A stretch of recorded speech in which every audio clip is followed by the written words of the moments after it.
Aku takut banget terbang. Nanti kalau pesawatnya jatuh gimana? Kalau pilotnya sakit, terus nggak bisa ngandarin pesawatnya pas lagi terbang, terus pesawatnya jatuh gimana? Iya nih, aku juga takut terbang. Kalau tiba-tiba di udara, saya pesawatnya patah, terus kita jatuh, gimana? Oke, calm down. Aku punya satu alasan kenapa teman-teman harus stop, harus berhenti takut naik pesawat. Check it out. Jadi, the one reasonnya adalah it's all prepared. It's all calculated. 99% dari penerbangan itu semuanya direncanakan, dikalkulasikan, diprediksikan. 1%-nya adalah, well, we know that what human can do is just plan, right? And the one that really determine what will we accept is God, right? Jadi 1%-nya itu adalah keputusan Tuhan.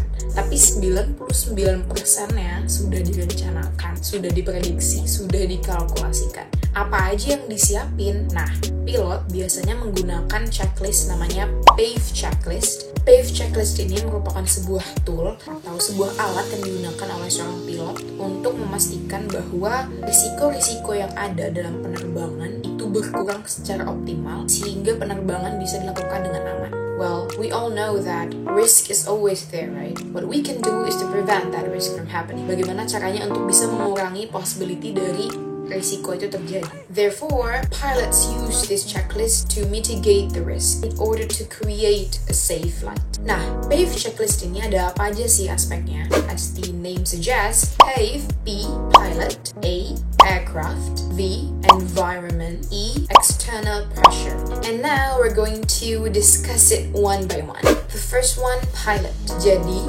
untuk act sebagai PIC atau pilot in command atau sebagai seorang pilot yang menerbangkan pesawat itu, ada beberapa elemen yang perlu kita bahas. Yang pertama adalah document. Untuk bisa menjadi seorang pilot dari pesawat tertentu, seorang pilot harus membawa pertama photo ID and then medical certificate. If you want to know what is a medical certificate, you can check out my previous video. Kamu bisa tonton videoku yang sebelumnya tentang sekolah penerbangan. And then setelah medical certificate, yang ketiga adalah pilot license atau sertifikat dari pilot itu sendiri, which is ada PPL. PPL is private pilot license. CPL. CPL is commercial pilot license. ATPL. ATPL is airline transport pilot license. Well, lebih jauh tentang license ini, maybe we will talk about it in our next video.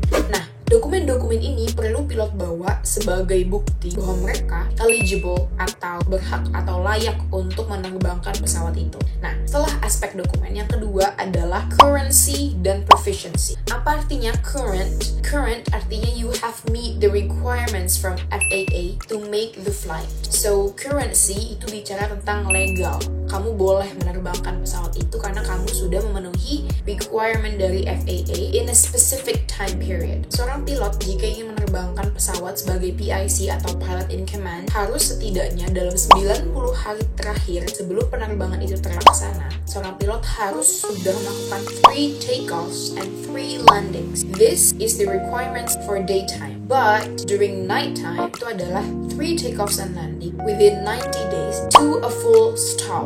Full stop maksudnya pesawat landing and then stop. Another types of landing yang bukan full stop, for example, touch and go. So after the aircraft has landed, it immediately full power and then take off again. So touch and go. Jadi kalau malam hari itu harus sampai to a full stop. For daytime, it doesn't have to be a full stop. And then, other than currency, there's also proficiency. So, not only to know that the pilot is legal for flying, but to know if the pilot is competent enough for flying. So, a pilot, in order to act as a PIC or pilot in command or to fly an airplane, they have to do a flight review every 24 calendar month. A flight review consisted or terdiri dari 1 ground training and 1 flight training. So this flight review is to make sure if the pilot has met the standard competency for him or her to create a safe flight. And then the third elements of pilot itself is decision making. So, up there will be many decisions that pilot would make, right? And every decision that he or she make will affect the safety of the flight. And we want it to affect the flight in a good way. So, karena itulah pilot dibekali dengan ilmu untuk memutuskan sesuatu atau decision making. The name of the decision making that pilot do is aeronautical decision making atau ADM. Aeronautical decision making ini adalah sebuah proses, sebuah pengetahuan, sebuah standar yang dibuat oleh FAA yang pilot harus ikuti untuk memastikan bahwa setiap decision yang dia akan buat itu berada dalam koridor keamanan penerbangan, the safety of the flight. So, di dalam decision making process ini ada beberapa steps yang harus pilot ikuti. To make it easier to remember, we call it as the abbreviation of DECIDE. So, D means detect the change. So, apakah ada perubahan yang terjadi dalam penerbangan itu atau dalam pesawat itu. Kemudian E, estimate the need to counter or to react to that change. Pertimbangkan apakah kita punya urgency atau apakah kita perlu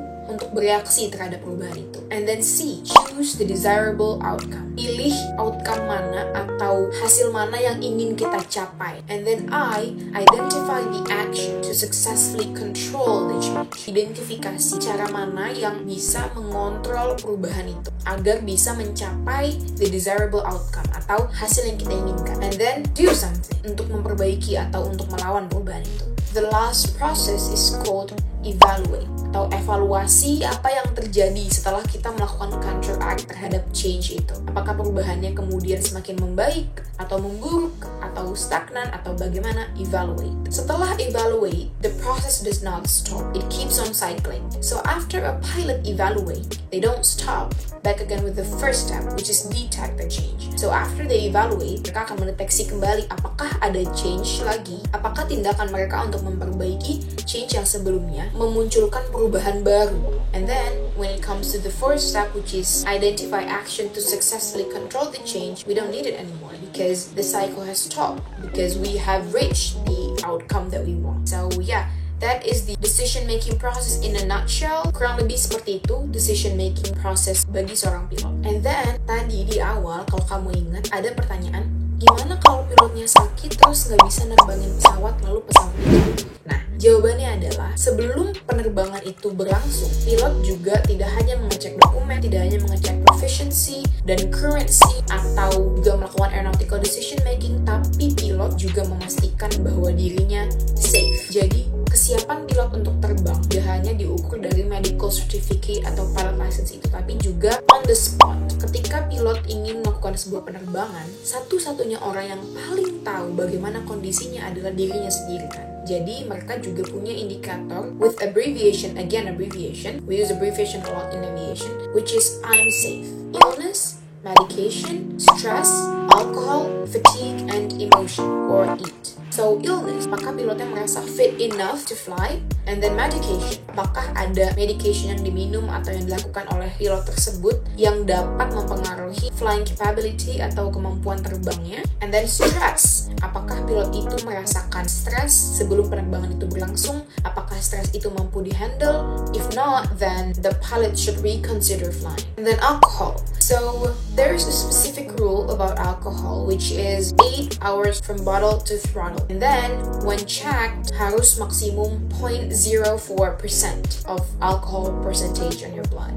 But, even though the rules say so, the only one who knows themselves best is themselves, right? Begitupun juga pilot. Meskipun pilot sudah memenuhi kriteria 8 jam itu atau 0.04%, mereka juga harus self-aware apakah alkohol tersebut masih mempengaruhi mereka, apakah alkohol tersebut dapat mempengaruhi kemampuan mereka untuk terbang. And then there is fatigue atau lelah. Apakah pilotnya lelah secara fisik atau emotional, and this fatigue bisa mempengaruhi performance pilot saat menerbangkan pesawat. Jadi fatigue atau kelelahan ini merupakan sebuah aspek yang penting yang harus di-consider oleh pilot itu sendiri prior to flight atau sebelum penerbangan. And then there is E, emotional atau EAT. So emotion means apakah pilotnya dalam keadaan yang emotionally stable? If not, then he or she should reconsider flying. karena emotional stability itu bisa mempengaruhi kemampuan terbang juga di atas. Setelah itu eat. So, apakah pilotnya sebelum penerbangan itu mengkonsumsi sesuatu yang bisa mempengaruhi kemampuan terbangnya?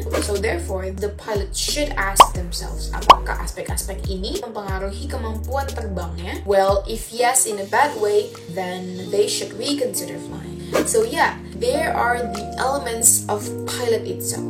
So we go to our second aspect, which is aircraft. So the one question about aircraft is the aircraft airworthy? Apakah pesawatnya layak terbang? Jadi seringkali pertanyaannya, gimana kalau pesawatnya jatuh? Gimana kalau misalnya pesawatnya terlalu berat, lalu wingnya patah dan lain sebagainya? So these ways that I'm going to mention like few minutes from now